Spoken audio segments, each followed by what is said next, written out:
I believe you will enjoy our version of the holiday offering, like the night before Christmas, is that it?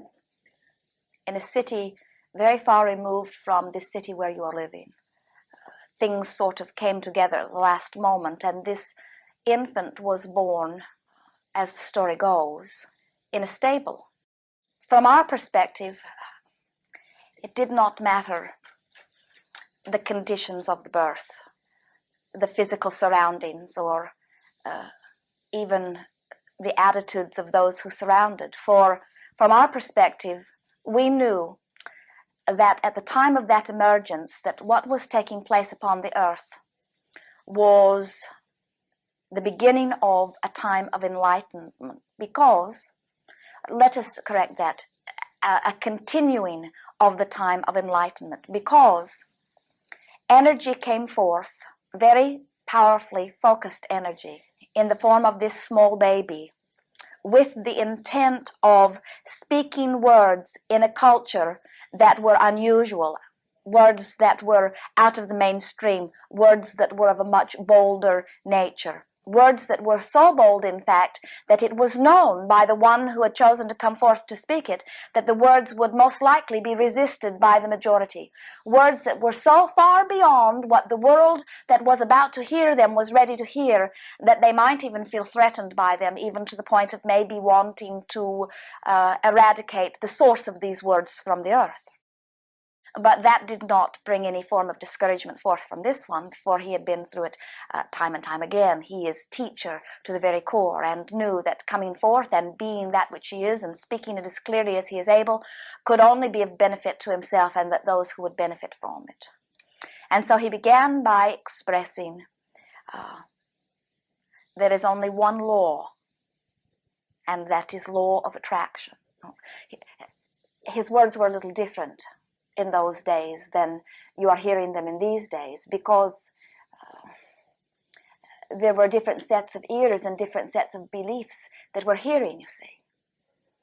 But it was the offering coming forth from broader non-physical perspective with the intent to assist those who were living upon the earth at that time in understanding that it does not have to be hard, that there is that which is brighter, that is available to all.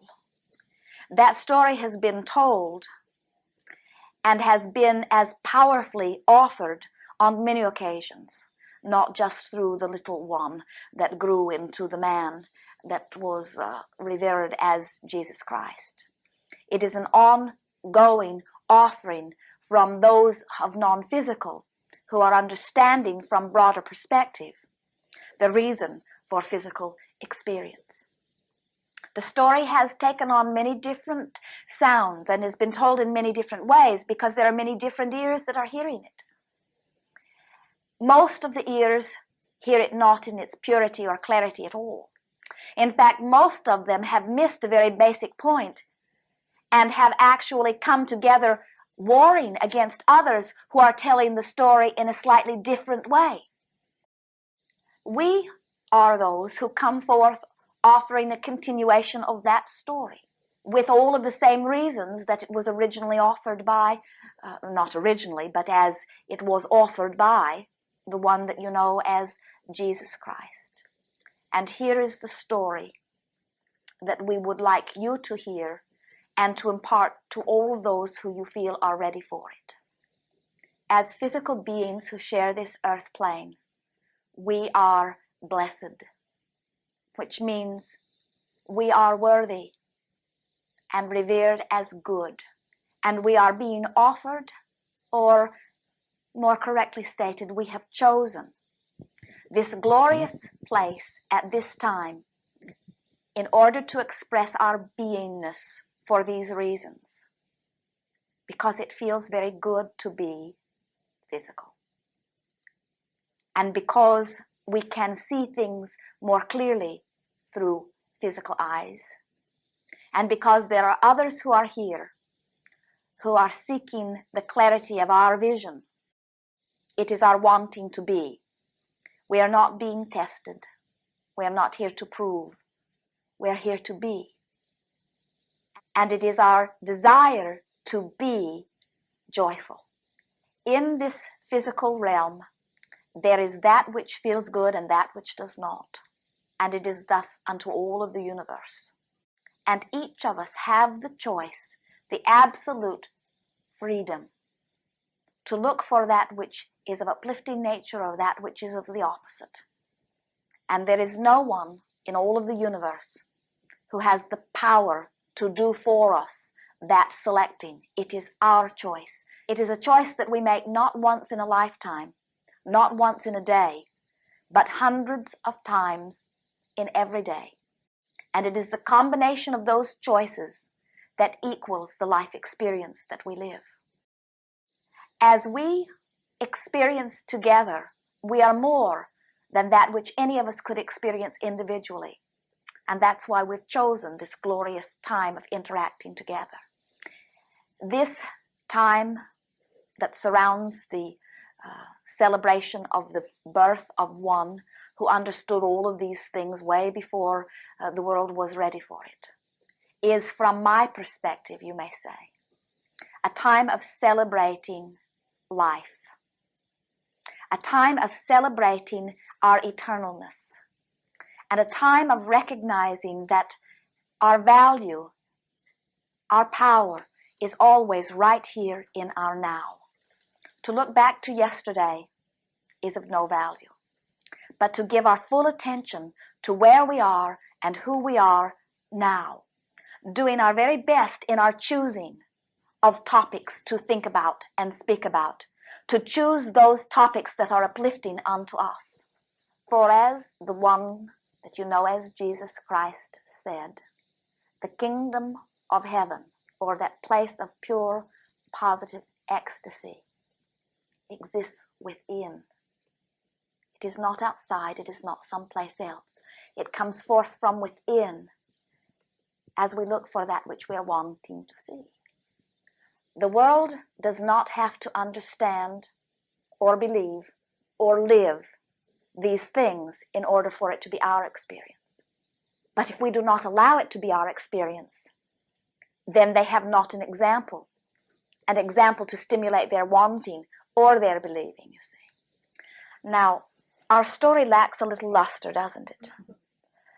There's something about tragedy and trauma and pain and suffering that gets attention.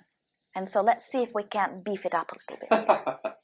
There are two motivators that motivate all of us, you may say to them.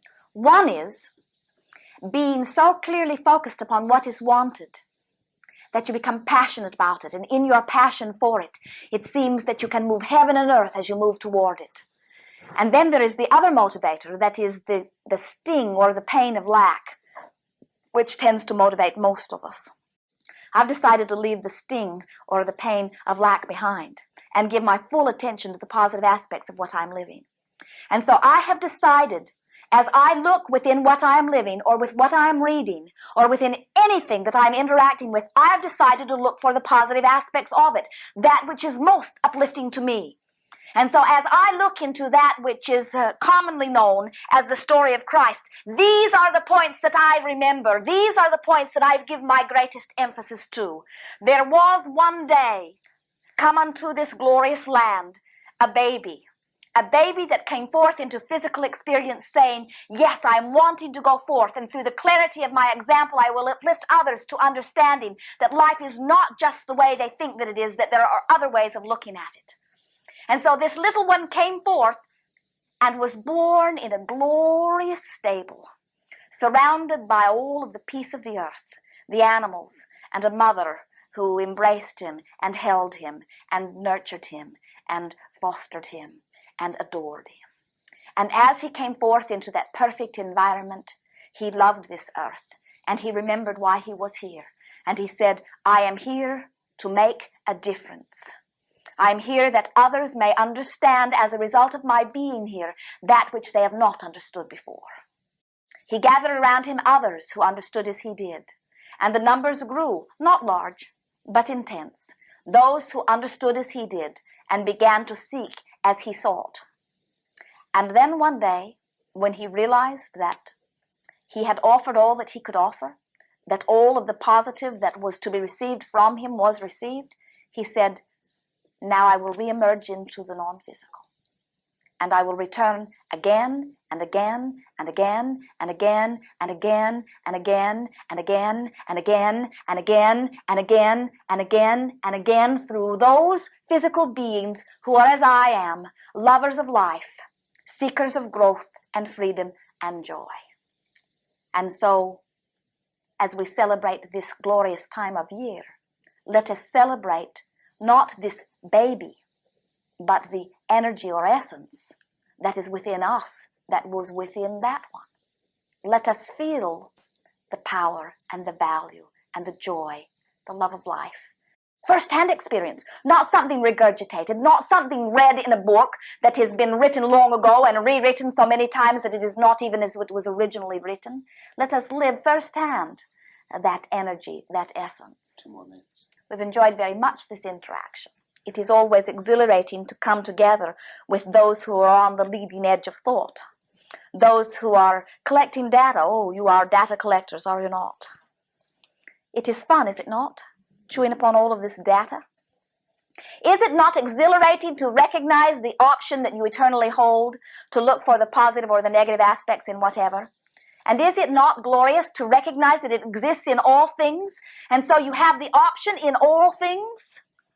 Isn't it nice to know that there isn't something outside of you that is creating your experience, that you are the attractor of it? If there is one thing that we are wanting you to hear as a result of this gathering tonight, it is put the way you feel at the top of the list. And all other aspects of your life will fall into perfect alignment.